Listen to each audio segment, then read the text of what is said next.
Well, we'll go ahead and get started out of respect for everyone's time. Again, happy that all of you all are here. Based on passenger traffic through June of this year, Den is the third busiest airport in the world, only behind Atlanta and DFW. So there is a huge increase in terms of volume of the flying public. We have the fastest recovery of any large hub in the U.S. just based on operations and passenger traffic. Also going into COVID, Den was the largest operation for a number of airlines. Frontier, that remains true today as well. We are now the largest operation for Southwest Airlines, and in Q1 and Q2 of 2021, we were the largest operation for United as well. So this is unprecedented for a U.S. airport to be the largest operation for 3 airlines, and so this is a big deal for Den. Den is strategically located geographically for this country. It's 2 hours away from the West Coast, 3 hours and give or take a few minutes from the East Coast. And so in terms of just geographic location, we are, for all intents and purposes, in the middle of the country, which is, I think, contributing to the large volume and the increase in passengers. In 2019, as most of you know, we were at 69 million passengers annually, and that was a big number, but we anticipate that number increasing next year. And in our budget, we are forecasting about 72.8 million from that baseline of 2019 of 69 million passengers. So people are traveling. It is, all you have to do is look out at the lines right now, and you can see people are traveling. So we have a lot of work to do to retrofit this airport. I like to say that this is the same airport, but more people. And this airport was designed for 50 million annual passengers, and as I mentioned, in 2019 we were at 69, and it is growing. We are, just like any other industries, we're experiencing lots of staffing shortages across the board, and I'll talk a little bit about that in a minute. We're doing some things to rectify that, but the market is such that people are taking their time to find work. But we know it's a great place to work out here at Den. I have enjoyed my time here since I started about 3 months ago or so, but I've been using this airport for over 20 years during my time here previously, and during my time when I was in the military, when I first came to Colorado and retired from the military. I do want to talk a little bit about the staffing because I think it's important, and talk a little bit about our capital construction program that is ongoing. I think many of you know we have a grand opening of phase 1 of this terminal next week, October 27th, and we will be taking the walls that you see out here down in the middle of the terminal. We have already started doing that, and the airlines will move into those spaces, and they'll be open to the public in early November. And I'll talk a little bit about that. Let me talk first about the long lines, because I think that that is very, very relevant, and it is sort of tied to the passenger volumes and the increase that I talked about a minute ago. First of all, we understand that this is not ideal for our passengers, and I am in the terminal every day. and I see the long lines, and the first thing I will say is we appreciate the patience of the traveling public, and we intend to make this better for the traveling public. Some of the things that we're doing in terms of the long lines, and I had the opportunity to meet with the TSA administrator just this past Monday. I was in Washington and sat down with him for over an hour talking about how we can improve. One of the things that we need to do is build more infrastructure. Infrastructure meaning we need to build more lanes. And right now, at max, when we have all lanes open, we're at about 28 lanes, security lanes. With the full build out, if the council approves, pending council approval, we will go to 42 lanes. That will make a drastic difference. But in the meantime, we need to build out 4 additional lanes very quickly here. And just to give you an understanding of the volume that moves through these lanes, when we build these 4 temporary lanes, I'll call them, that's 600 people per hour. And so that makes a lot of difference when you talk about the thousands of people that are moving through this airport. And so we need to build that additional infrastructure in terms of security lanes. The TSA has committed to staffing those lanes. They have already deployed canine dogs to help with the throughput of people through the lanes. They have been very, very aggressive in sending other crews from other airports here, understanding that that Den is in a weird place in terms of security lanes. They have, in terms of hiring and retention, they have offered bonuses, retention bonuses, hiring bonuses. But I think what this boils down to is an understanding that there's going to be an impact as we continue this construction project, but this work is necessary for the increased volumes. As I said earlier, this airport was designed with 50 million passengers in mind, and we're talking next year of 72.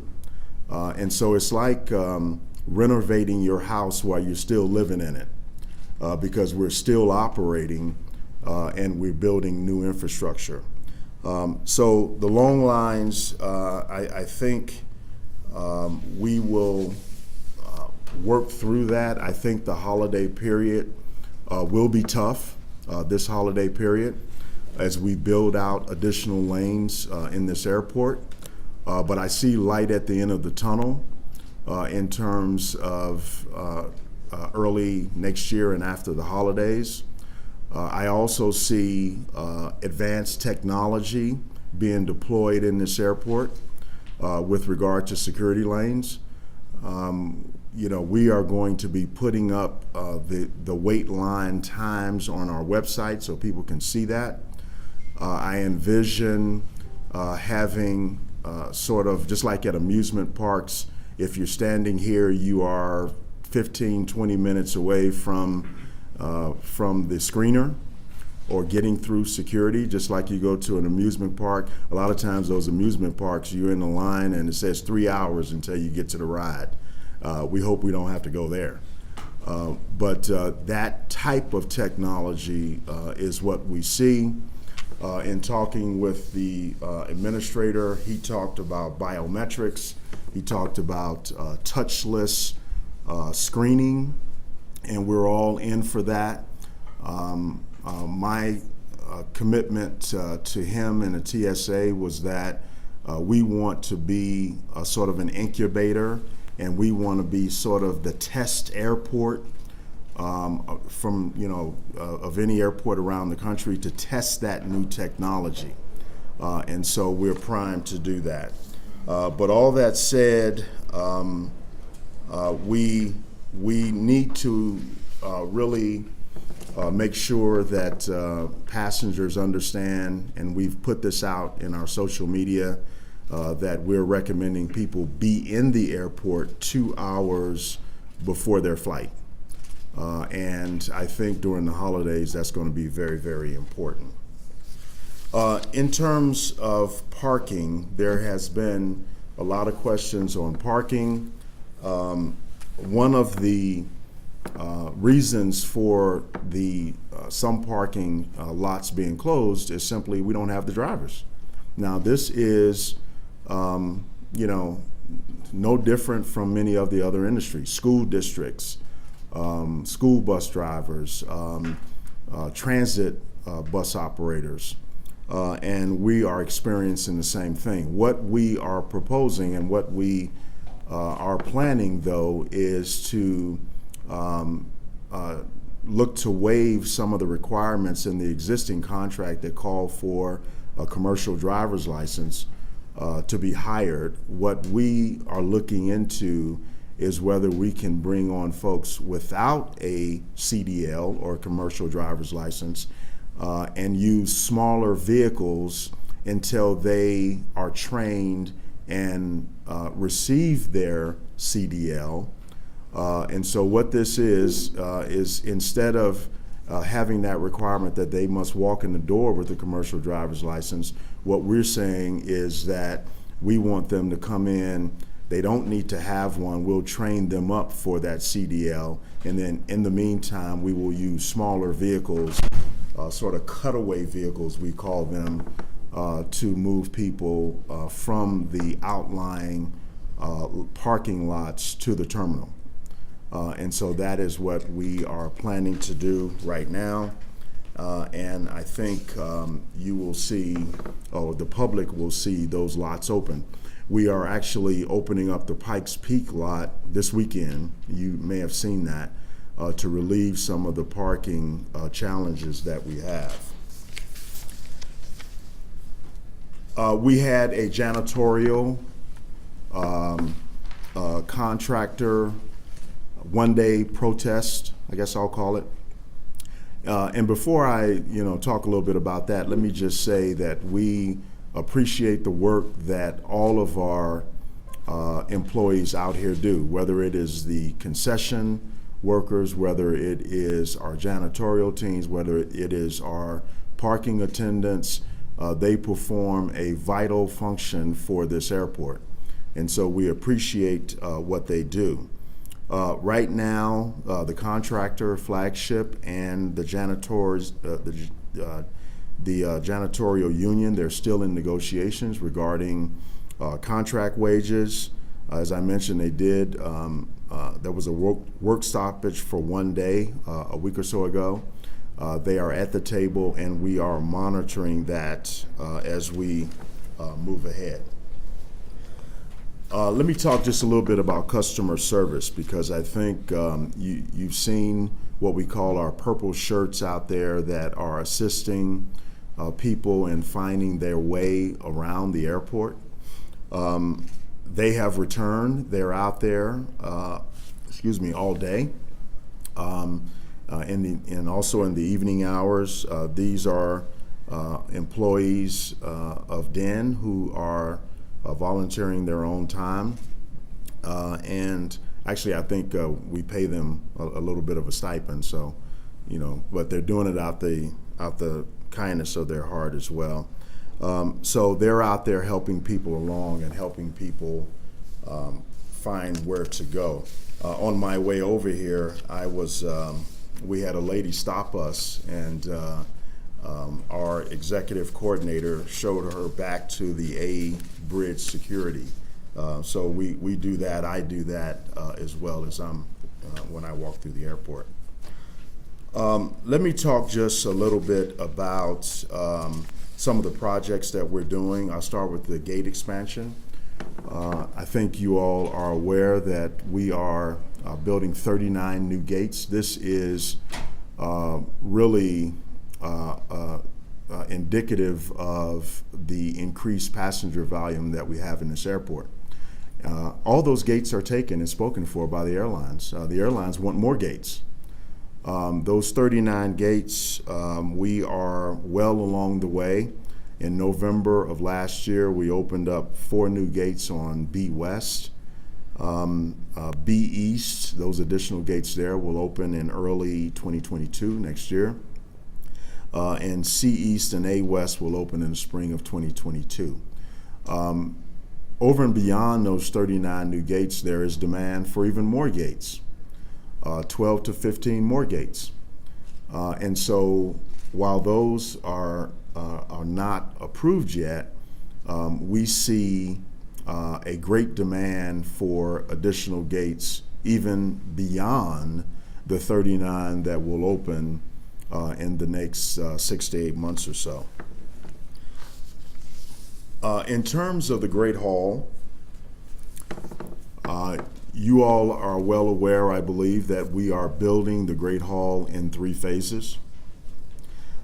Phase 1, as I mentioned, which is the middle of this terminal, we will have a grand opening next week, October 27th.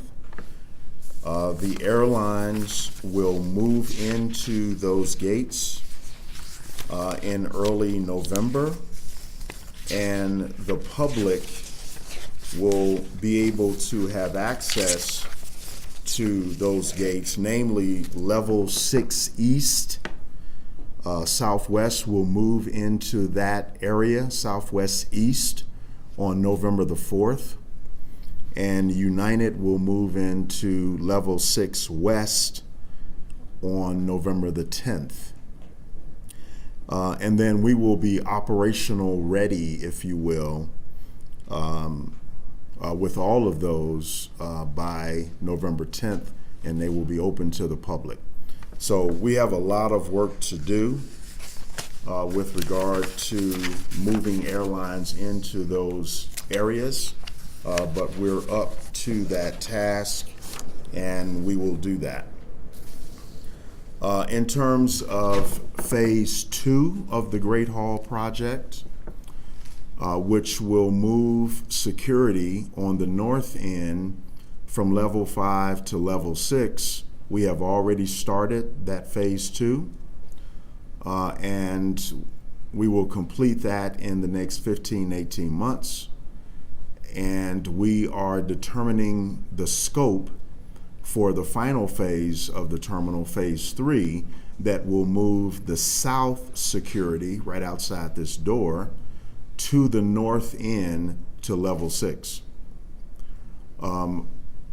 We have no choice but to renovate what we have here at this airport because of the increased passenger volumes. And we are about the business of doing that. One of the things that I've talked about and I've coined is this idea of Vision 100. And Vision 100 is the getting this airport ready for 100 million passengers in the next 5 to 8 years. That is Vision 100. Now, Vision 100 has 4 pillars.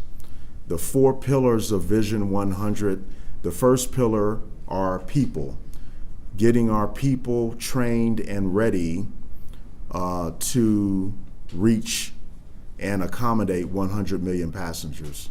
And so people will say, well, what is that? That is training our folks, that is reaching out to the community, that is introducing the aviation industry to people in the community, minority communities, young kids, introducing them to the aviation industry, starting in the 8th grade, and creating an aviation career pathway to grow our own in this industry.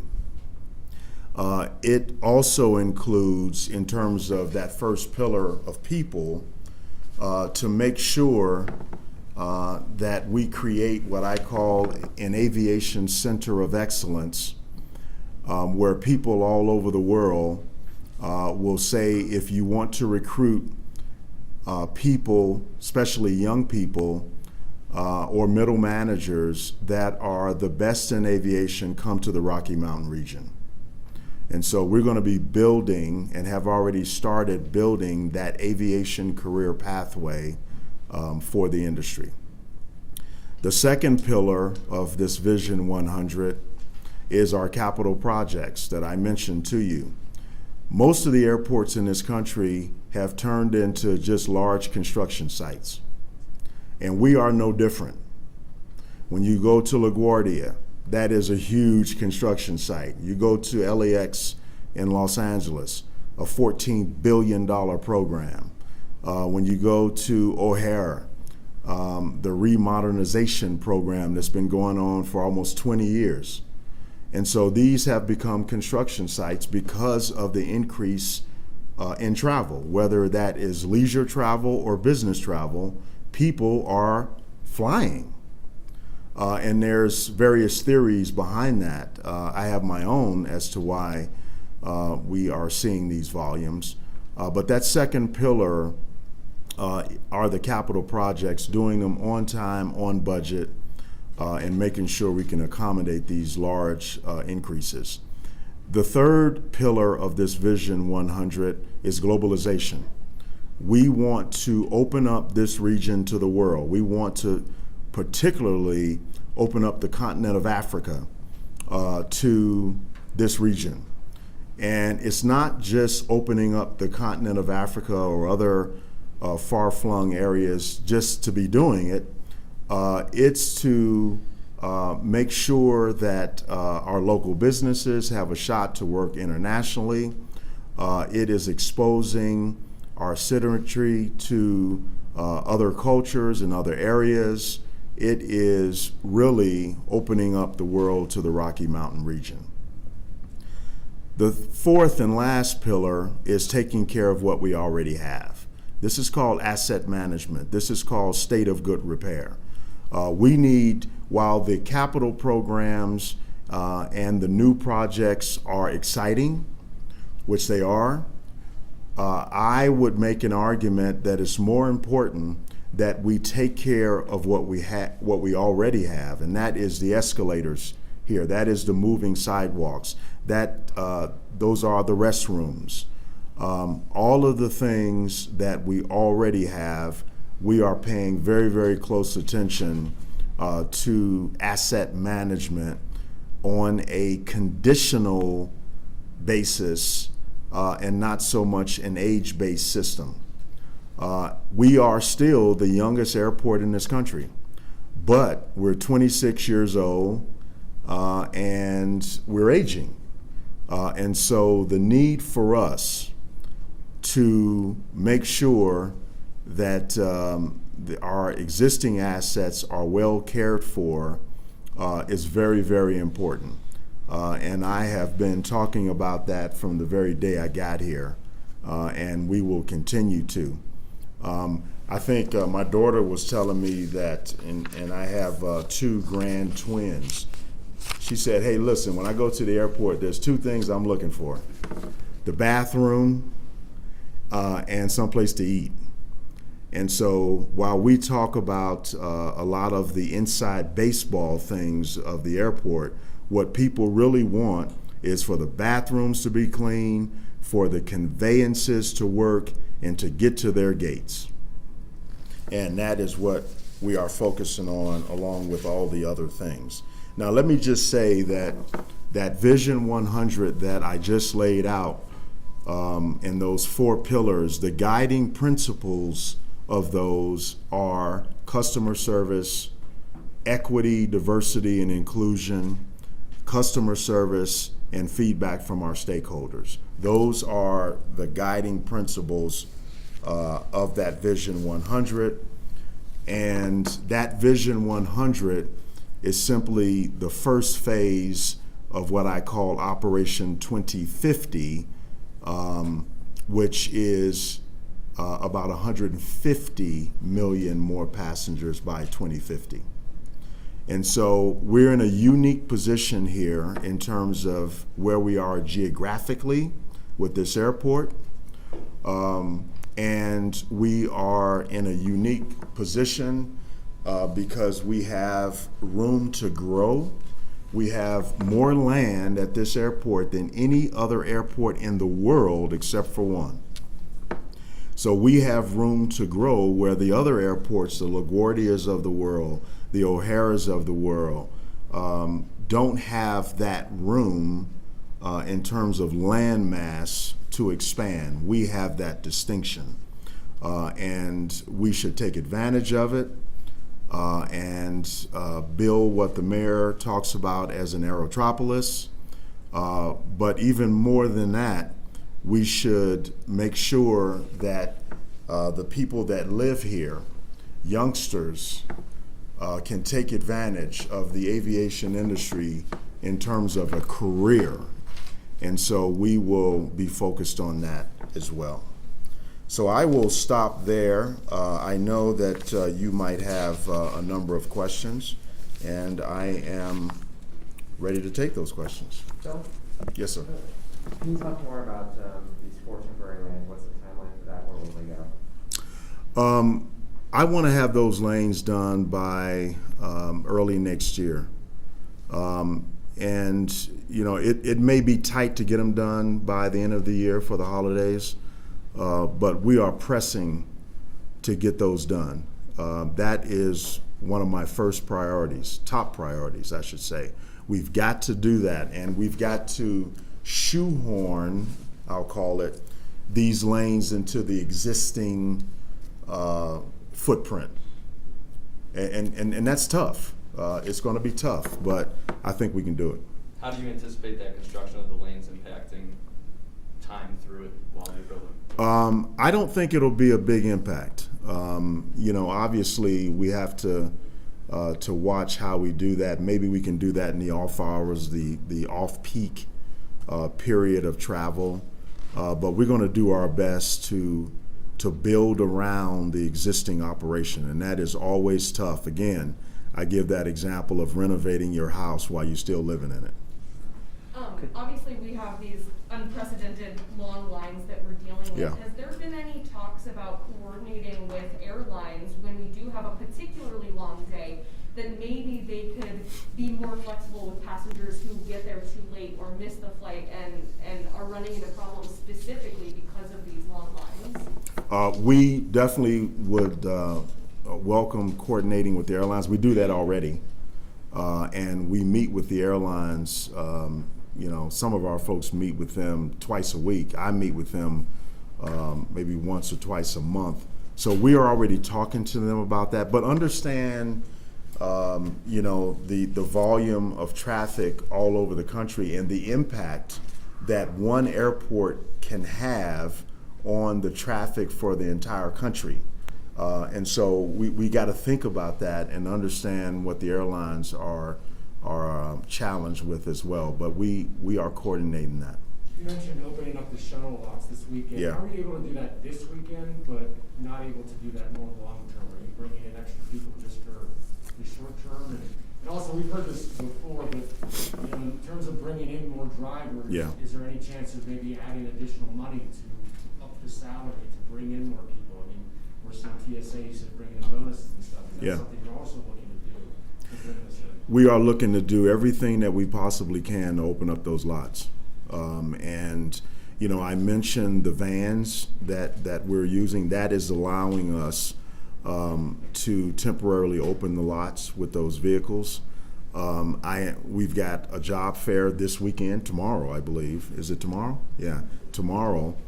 We're doing everything that we possibly can to get those lots open. We understand, you know, the challenge that people have.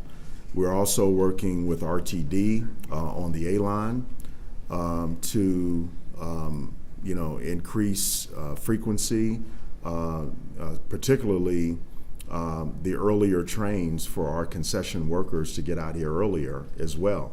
I mean, with more passengers, it impacts everything that we do, right? More passengers require us to open and stay open longer on the concession side. There's shortages on the concession side as well. So we're doing everything that we possibly can with those shuttle lots. Just to follow up with that, is this going to be like a trial run then for those minivans that you're using, the non-CDL drivers? Well, I think in terms of changing the contract to not require CDLs, I think should be permanent because this is going to be an ongoing issue as these passenger volumes increase. So that waiver in the contract to get rid of that requirement is not temporary in my mind. That needs to be something that is ongoing. And I'm not one to tell anybody how to do their business, but I think the school districts should think about that. I think there's bus operator shortages all over this country, and truck driver shortages, which is what is leading to the incredible logistics backup at our ports, both in Los Angeles and on the East Coast. So the driver shortage, whether it's trucks or buses, is a huge challenge for this country right now. Mr. Washington, 3 months on the job, sir, what are your most poignant observations? My most poignant observations, I think, and I must say I kind of already knew this, but that's the dedication and the expertise of the public servants that we have at this airport. Phil, what's at stake here? I mean, first of all, are we seeing any loss of business because of the long lines, the parking, the troubles right now? Or do we face that? Or is this just a matter of convenience? I don't think it's a loss of business. I wouldn't say that. These are they're growing pains, right? They're growing pains of an airport, again, that is strategically located in the middle of the country. There's one thing to not do anything about the growing pains. There's quite another thing to do what we're doing, and that is to address the issues and to try to take advantage of the growth. Taking advantage of the growth means, in my mind, creating more opportunities for small business concessions. In my mind, it's having more career and job opportunities for people that are in this community. And so I choose to look at this not as a big problem. Now, obviously, we don't want folks waiting in line for 45 minutes and an hour in security lines, which is why we're doing something about it. But we are looking to take advantage of our challenges in this area. Why approve the growth and the extra flights before you have the infrastructure to handle it? I think right now, the passenger increase in the volumes are going to come whether we want them or not. They're going to come. I mean, this airport, again, designed for 50 million passengers, I think over the last, as an observer, over the last 15 years or so, there's been this anticipation that passenger volumes would grow. I think they're growing much faster than what was anticipated. And so there's a catch-up element here of trying to build the infrastructure to accommodate the growth. So if we do nothing, which is not an option, this thing is going to bust at the seams. But is there a mechanism or somebody who can say, we got to pump the brakes, we can't handle more flights coming in, we got to limit it before these things are built? No, I think we are handling it, though, with 39 new gates, with the construction of the Great Hall. I think we are handling it. And so I think that we're not defeatist. We will continue to build to accommodate that growth, and we're doing that. You're seeing that now. So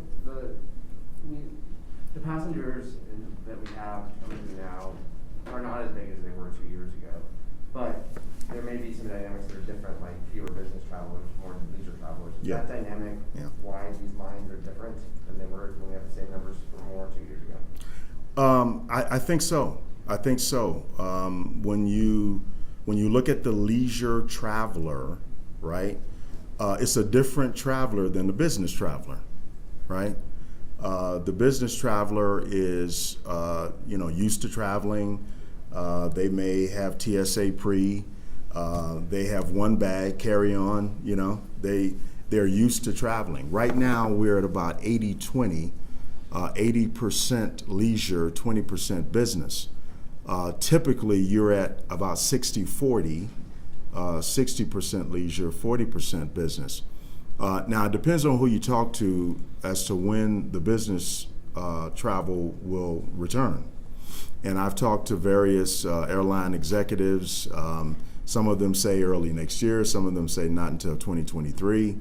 But this increase is primarily leisure. They have the kids. They have the extended family traveling with them. They may not be as experienced travelers, which could contribute to longer times. But having said that, we have to service everyone, and we do. You talked about the janitorial strike that we had. What Yeah. about, where are we at with the HSS security workers? Those negotiations are still going on. We are monitoring that. We will continue to monitor that over the next couple of weeks, but it's still going on right now. But what's DIA's social media strategy? It seems like in the mornings when people get here and the lines are long, you're taking a black eye on Twitter, Facebook, whatever. What's DIA's social media strategy to address that, to protect reputation for the rest of the country? I think our strategy is to do what we've been doing, and that is putting out and encouraging people to be in the airport 2 hours prior. Not leave your house 2 hours prior, but actually be in the airport 2 hours prior. And what we've said is if you're using the Pikes Peak lot or other lots to tack on 30 to 45 minutes to that because you have an outlying lot. So we are putting out those messages right now on social media. I hate to see the disgruntled passenger, but I would feel worse if we didn't have a plan. And speaking of plans, it was about a month ago when the trains, the shuttle, Yeah. the terminals went down. Mm-hmm. Obviously, that was a huge black eye on Denver Yeah. for 6 hour span. Mhm. What's the plan moving forward? I've traveled here twice in the last month. I've seen these trains down, these launching down Mhm. at a time. What's the plan moving forward to try to alleviate any issue if that ever happens again? Well, let me just say this. It's a huge vulnerability for this airport. It is. To have one way to get people out to concourse B and C, huge vulnerability. So what I've directed is for us to put out what I call a problem statement or a request for information to the private sector on how we can resolve this issue. Now that will go out. If it's not out to the private sector already, it's going to go out today or Monday. And I'm looking at our when? Early next week. Okay, early next week. That is going out to the private sector. We have a problem statement. We're happy to share that with you. I think it's a public document. We're happy to share that with you. And so what we've said is, listen, I don't want to think we have all the answers in this building. We're going out to the private sector when we're asking them for ideas how to solve this issue. Now, at the same time, the magnitude of that breakdown was unprecedented, right? So the magnitude of that breakdown, which was a failure of a metal part within the wheel assembly that not only tore up the wheel, but ripped up the track. And so typically when you're on rail, if you rip up a wheel, You can take that wheel off, the track is still good, but it ripped up the track. And so that prevented us from running trains on that track. Now, that's the first time that that has happened to that degree in 26 years at this airport. And so while we are putting out that RFI, a request for information from the private sector, I think we have to understand and do a cost-benefit analysis to say, do you spend $200 or $300 million to do a walkway or a tunnel or something like that to walk? You have to do a cost-benefit analysis to say, you've had this happen once in 26 years. Do you spend that money to solve something that is like the 100-year flood? You know what I mean? And so that is what that I've been doing is to make that determination. And so it's a tough call because you don't want these things to happen. How many employees would you estimate DIA is down right now? Out of how many? Are you talking about concessions and just all the employees here at the airport? Operations, yeah. You can take them separately or. Well, let me just go with the total number. I mean, we've got 33,000 people out here or something. There are extreme shortages at some of the concessionaires or the concessions. And that led to some of the concessions closing early. I just signed a policy requiring them to stay open till 10 p.m. With those increased volumes of passengers, you've got to have food in the airport. And so this is a sort of a staffing phenomena that's occurring all over this country. It's not just in. So it is, it's a big challenge. Now, in terms of the employees here, the city employees, we've got some vacancies, but it is not hindering our ability to run this airport. We are bringing a number of folks on in critical positions, but I don't think it threatens us to operate this airport. We do it every single day with some very high qualified people. And speaking of the labor shortages, when it comes to the wait times for luggage, what is that like right now, and how do you plan on shortening those wait times For luggage? Yeah. I don't think we have. I mean, obviously, we want to do that very quickly, but I don't think we have a huge issue with that. I have not heard that.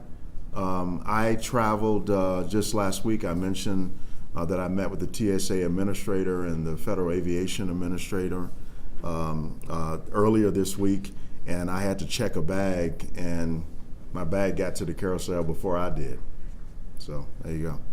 Phil, you talked about Vision 100 and the Vision 2050. Yeah. 150 million passengers Yeah. seems pretty damn wild for DIA. We're growing in the Denver area, but not nearly that fast. Yeah. How do you get to that number? Well, first of all, I don't think it's that far-fetched, right? Now, when we were planning, when this airport was built, it was planned for 50 million. Back in, it opened in 1995. People had no idea we would be at 70 million now. You know what I mean? So when you build these huge infrastructure projects, and not just here at the airport, but just infrastructure in general around the country, whether it's the Gateway Project in New York, whether it's the Sepulveda Pass in Los Angeles, whatever you have to plan 30 years out. Today, tomorrow actually is today. I think what's happening here with aviation, and this is just my theory, but the Earth's population by 2050 is going to increase to 9 or 10 billion people on this Earth. And most of those people, about 70% of those people will be in urban regions. And there will be maybe 12 to 15 mega regions in this world. And with technology, the advanced technology around aviation and aircraft, I think people are going to use airports and airplanes like taxis all over this world. There will be, I believe, technology that can fly planes faster. There will be commuting, people working and commuting via airports. So I think it's not too far-fetched to think about 2050 with 140 to 150 million passengers here. Now, the question is, and again, the fact that we are geographically situated better than any other airport, I think, in the country, right, where you can go in either direction very quickly, this puts us in a unique position, a very unique position.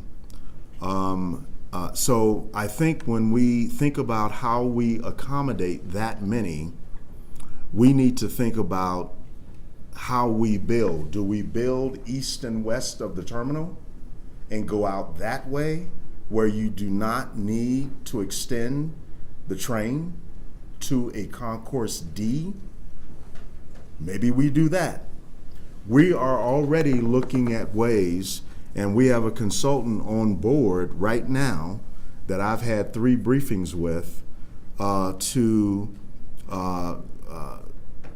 lay out ideas on how we can expand and accommodate. And we're thinking about that. And guess what? We should think about that. We should. We absolutely should, because we do not want to be in a situation. The question was, why are you building after the people come? The young lady. Well, we're doing the opposite now, right? We're saying we should be thinking about 2050 and 140, 150 million passengers before they get here. Hopefully we're not criticized for that. We saw Southwest cancel tons of flights several weeks ago, and that wasn't the first time this year that happened. What kind of impact did that have on the airport, and are you planning for more disruptions on the airline side during the holiday season, and what does that look like? We always plan for, some of these things, but instead of pointing the finger at an airlines, I know that happened. My stance is to work with them to lessen that and to mitigate what can happen. And so we worked with Southwest. We had to accommodate, I think, 500 people that night that were stuck here with blankets and things like that. So we will continue to work with the airlines because they don't get up in the morning and say we're going to cancel 1,800 flights. These things just happen. Phil, you had a new contract in place this year with for janitorial. There are labor issues and their contract negotiations notwithstanding. That contract was correcting for some not good performance by the prior contractor, and a lot of higher standards for the new contractor. I still hear a lot of complaints though about cleanliness in bathrooms, about dirty bathrooms, about just splotches all over the airport. Is that a problem, and what are you guys doing to hold the contractors to these fires? We got a lot of work to do in that area. We've got a lot of work to do in that area. I've told our operations chief and our maintenance folks that the restrooms and the cleanliness of this airport is one of my top priorities, if not the top priority. We've got a lot of work to do around that. We have talked about restroom attendants. We have talked about additional janitorial contracts. We have talked about any number of things to make sure those restrooms are clean. I think you're going to see an improvement there very, very soon. Again, the impact of increased passenger volumes, they have impacts all over the airport. Now you have more people using the restrooms, And so you might have an attendant in there cleaning, and then they leave, and 30 minutes later or 15 minutes later, overflow because of the increased passenger volume. So we need to increase the frequency of attendance in the bathrooms to keep them clean. So my hope is that our passengers will see improvements there. We're going to increase the frequency of cleaning, which may mean bringing on more janitorial contracts or companies, I should say.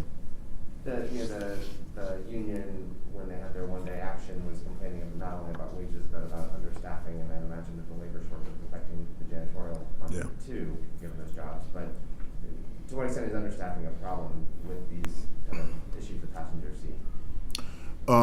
I think that is contributing to it. It's an issue, and we're working with the contractor to make sure that we can help with that. We've had 3 hiring fairs here, job fairs. We'll have more. We're going to bring on more companies to help with that. So we'll continue to work with them, but that is an issue. Phil, I know a lot of your concentration right now is on the short term, but has all of this made you rethink phase 3 and the scope of what needs to be done? Either looking at it as maybe we pull back, or maybe we need to do more than we had originally planned? We are going through that discussion right now on phase 3, the final phase. I'll say this, doing nothing is not an option, right? And I am I like to play, the sports analogy, long ball. So I like playing long ball. Doing, halfway kinds of things never work, in my opinion.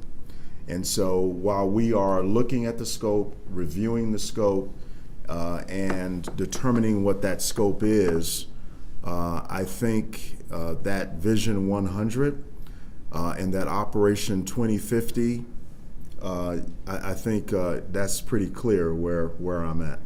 Those additional TSA lanes, I just wanted to clear up something real quick. Where would they be actually located? I mean, were they directly next to the other TSA lanes? Yeah. Could you just give me an idea so when I explain this to people today that I have that?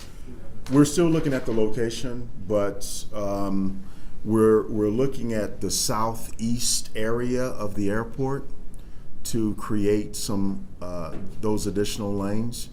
But we're going to have to do it where there's the least operational impact, right? But initially, we're looking at the southeast area, which is literally right outside this door on the other end. So it would be like a new section or part of? We're going to shoehorn some things in, and then there'll probably be a new area to have at least 2 of those 4 additional lanes, if that makes sense. But this is all about shoehorning new infrastructure into an existing airport. I like to say, this is the same airport but more people, and that is really a product of our success, right? And the increased passenger volumes. I'm not sure where all the folks are coming from. You know what I mean? It's a phenomenon. You know what I mean? It really is. And just to be clear about the lines, you do not expect those to be open before the holiday travel season. We're going to do our very best, but my thought is that it won't be until early next year. The phase 2 got underway over the summer. In August, you put up construction walls, including blocking up, what was it, 6 or 8 of the north security lines. Yeah. In retrospect, did that catch you guys flat-footed for the surge of the fall? No, I don't think it caught us Those flat-footed. 8 lines would be really nice right now. It didn't catch us flat-footed. I mean, I think we had to do what we did then, we will. I mean, when you build large infrastructure projects and you have this great amount of people coming in, there's adjustments that have to be made. These are ongoing adjustments. which is why we walk the terminal, every day. I mean, listen, we definitely get in our steps around here. Yes, sir. Has it already been inputted where like you talk to the airlines and have, instead of having all the planes leave at 7 and 10 in the morning, try to have them staggered through, or is that already in place, or is that hard to do when you're trying to coordinate with all the different airlines? So they're spread out throughout the whole. Yeah. We are in discussions with the airlines about things like that. But the national airspace is so complex, and a 15-minute delay here, you can imagine it impacts the entire country. And so while we'll have those conversations, it's not easy. You know what I mean? But you're right. We should. We'll continue to have those. We're almost at time. 2 more questions. Quickly before we go, could you Yeah. just briefly speak directly to residents and let them know what they should expect if they're traveling over the next several months? I think the first thing I would say is to be patient with the increased volumes and the longer lines that we have at the airport. And two, I would say we appreciate that patience and we appreciate that understanding. We are doing everything that we possibly can to reduce the wait times in security lines. We're doing everything that we possibly can to open up off-site parking lots. We're doing everything that we possibly can to make sure concessions are open. We're doing everything that we possibly can to make sure restrooms are clean. The increased passenger volumes has had an impact on how this airport operates, and that is undeniable. And so I think, having said that, we are also going to take advantage of these challenges by creating opportunities for young people in the aviation industry and engaging them in the aviation industry. As we grow, we want the community, particularly low-income youngsters, youngsters of color, to take advantage of the career opportunities in the aviation industry. And I think as tough as it is with the increased volumes, we have an opportunity to build new infrastructure here and to accommodate those increased numbers. Last question. We've been at this for an hour now, talking about all of these projects. What's the one project that really excites you and why? The one project that really excites me, it is taking care of what we already have. I mean, it's as I said earlier, it's wonderful to have new projects. And, no one has been around more infrastructure building, than I have in the last 20 years or so. And that's great. But the less sexy stuff, like taking care and making sure elevators, escalators, moving sidewalks are working, that is the most important thing. That's the meat and potatoes of running an airport. That's the blocking and tackling of running an airport. That must be our top priority. Listen, thank you all. If you have any more questions, feel free to reach out to our communications folks, and we'll see you all on the 27th.